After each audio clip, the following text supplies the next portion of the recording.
Muito boa tarde, muito bom dia, muito boa noite. Eu não sei que horário você está assistindo esse Vivologia, mas nós estamos aqui nesse lindo pôr do sol, aqui próximo às mediações da colônia Wittmarsum, uma colônia alemã que temos aqui próximo a Curitiba. Nós, eu, você, minha esposa, nós todos estamos no Vivologia.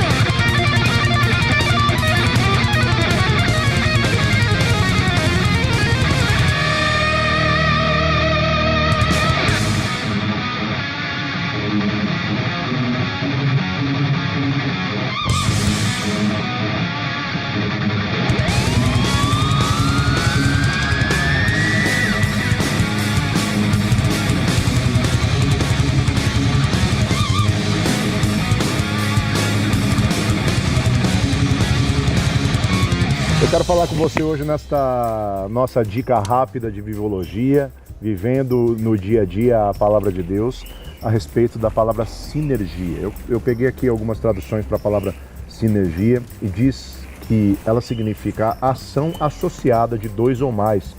Ação ou esforço simultâneo, cooperação, coesão, trabalho ou operação associada. Eu quero falar a respeito de algo muito simples, né? Aproveitando que a gente saiu para dar um rolezinho, um passeio, e às vezes as pessoas perguntam por que a gente tem tanta sinergia, por que a gente é tão grudado, eu e minha esposa. Bom, primeiro por todas as lições simples que nós temos passado para vocês a respeito de nós sermos transparentes um com o outro, né? Sabermos a forma de brigar quando nós precisamos brigar, mas de uma forma saudável, salutar, porque pode ser saudável. E segundo, porque nós também temos o nosso tempo, sempre tiramos o nosso tempo. Brincamos lá em casa com os nossos filhos que quando papai e mamãe sobem para o quarto é parque de diversões, ninguém atrapalha. Dessa forma, os nossos filhos têm aprendido que o relacionamento do casal é uma coisa saudável e feliz e deve ser sempre contínua, né? O nosso namoro deve ser sempre contínuo. Nós sempre tiramos um tempo para nós, para sairmos sozinhos, às vezes saímos de moto, às vezes saímos de carro, às vezes viajamos sozinhos. Nas férias, nós tiramos 15 dias para as crianças e 15 dias para nós dois, porque isso é muito salutar para que nós possamos manter a intimidade do casal, né? Devido a toda a correria, todo o frenesi que nós vivemos nos dias do pastorado, cuidando de problemas, resolvendo problemas, não só da instituição, da estrutura, né? E de todas as coisas que nós dirigimos, além dos restaurantes, de tudo mais, das lojas, da marca, da internet e tudo mais, mais a igreja e mais as vidas das pessoas que são o principal, que realmente é o que dá mais trabalho, mas o Senhor nos deu uma graça para isso e nós temos vivido e sabemos que ninguém toma para si mesmo essa honra.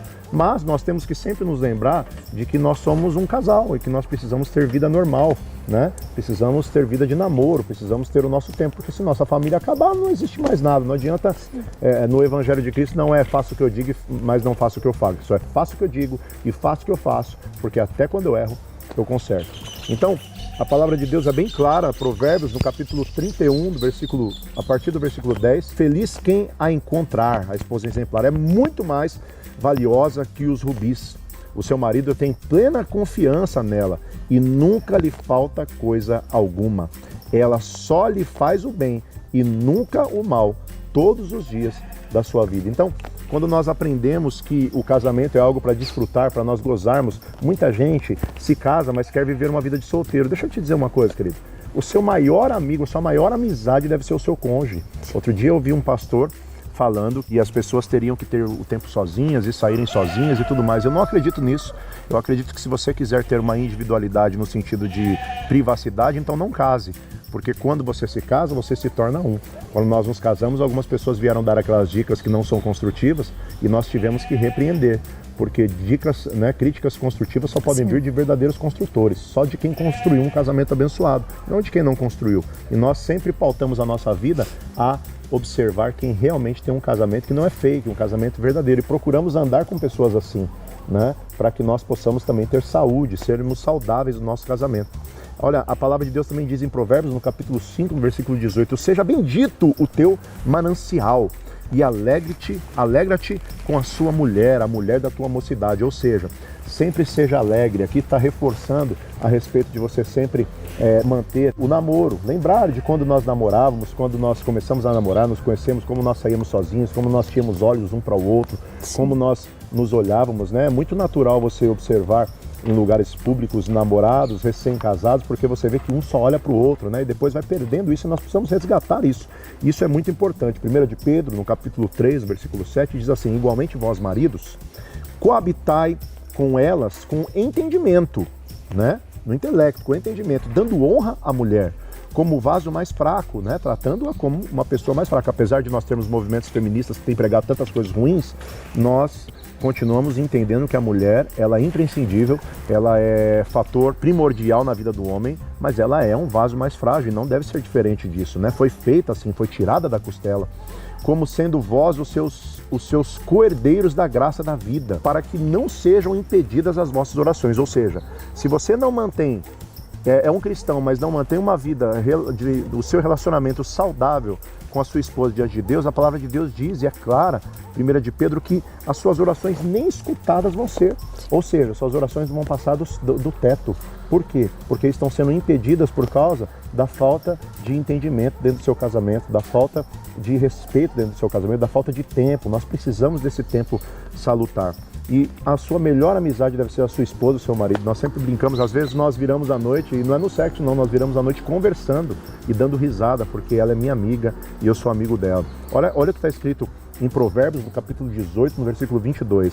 Aquele que encontra uma esposa acha bem e alcança a benevolência do Senhor. Ou seja, quem encontra uma amiga, uma esposa, uma mulher companheira, uma mulher ajudadora, uma mulher que edifica o seu lar, alcança a benevolência, o Senhor fica feliz e abençoa a vida. Então, essa sinergia do marido e da mulher, ela deve ser progressiva. Eu gosto da palavra de Eclesiastes no capítulo 4, a partir do versículo 9, que diz assim: melhor é serem dois do que um.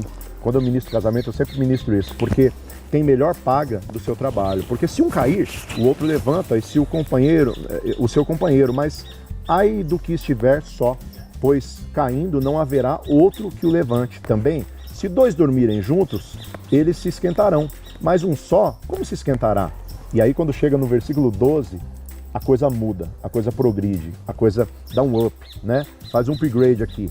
E se alguém prevalecer contra um, os dois lhe resistirão, e o cordão de 3 dobras não se quebra tão depressa. Ou seja, o que era 2 se tornou 3. O nosso relacionamento deve ser verdadeiramente um triângulo amoroso: Jesus, o marido e a esposa, né? Eu costumo falar que ele é o homem que a minha esposa pode sair à vontade e sempre vai fazer bem para o nosso casamento. Então, o Senhor é tão enfático em todas essas coisas que ele diz: não separe o homem aquilo que Deus uniu, né? Mateus, no capítulo 19, versículo 4, diz assim: ele, porém, respondendo, disse-lhes: não tendes lido que no princípio o Criador os fez macho e fêmea, e disse: portanto deixará o homem pai e mãe, e se unirá e unir-se-á a sua mulher, e serão dois numa só carne? Assim, não são mais dois, mas uma só carne. Portanto, o que Deus ajuntou, não separe o homem. Eu quero terminar com esse versículo dizendo o seguinte: às vezes as pessoas pensam que separação ou divórcio é só quando existe uma separação de corpos dos indivíduos, mas muitas vezes as pessoas se mantêm juntas, mas estão separadas no seu coração, separadas da sua mente. Vidas individuais, né? Vidas individuais, né? Vivendo vidas individuais dentro da mesma casa. Eu conheço um casal que hoje, quando o marido chega, a mulher fica na sala, o marido vai para o quarto conversar com pessoas da internet, os filhos ficam em outros quartos na internet e ninguém se vê. Ou seja, eles estão separados, divorciados dentro da mesma casa. Isso é muito maligno, porque Deus não nos criou e não criou o casamento para ser assim. Então, nós queremos dar uma dica muito simples para você. Viva todos os dias da sua vida com a sua esposa. Tenha prazer nela, tenha prazer no seu marido, tenha tempo para os dois sozinhos, saiam para se divertir sozinhos, para olhar um para o outro. Às vezes você não precisa nem gastar dinheiro, saia, coloca o pé na grama, fiquem os dois juntos, né? Abracem um ao outro, beijem um ao outro, porque estamos vivendo tempos escassos, né? O amor está se esfriando. A falta de toque está esfriando mais o amor, e isso foi proposital. O inimigo fez isso e criou isso justamente para que o amor se esfriasse. Mas tudo está na permissividade de Deus, porque o Senhor Jesus está voltando. Tenha o seu casamento como um prenúncio do seu casamento eterno. separe tempo. Da mesma forma que você tem que separar tempo para o Senhor, como igreja, você tem que separar tempo para o seu casamento, para que os seus filhos possam almejar ser casados, para que você possa ter um casamento salutar, um casamento saudável, e as pessoas possam olhar para o seu casamento e desejarem ser casadas. Essa é a nossa dica simples, que nós sempre fazemos, fechamos para balanço muitas vezes, colocamos o que é legal e o que não é, né? Acabamos com oração e também temos tempo de, às vezes, escasso, porque muita correria, mas estamos sempre juntos. Hoje, nessa quarentena, nós estamos nos tempos de quarentena e muitos maridos têm se separado das mulheres, por quê? Porque não estão aguentando as mulheres dentro de casa e as mulheres também não estão aguentando os maridos dentro de casa, ou seja, só está colocando para fora o que já estava, um problema sério. Se você não aguenta a sua esposa, se você não aguenta seu marido, vocês precisam de uma cura do Senhor. Olha, o galo está cantando aqui, porque vocês precisam entender que um deve ser dependente do outro, um não deve ter independência do outro, os dois devem ser dependentes. Se são uma só carne, que não separe o homem o que Deus uniu. Se Deus uniu, vivam juntos, mantenham-se juntos, unidos, para que o Senhor volte e os pegue trabalhando. Deus te abençoe. Fica no alvo.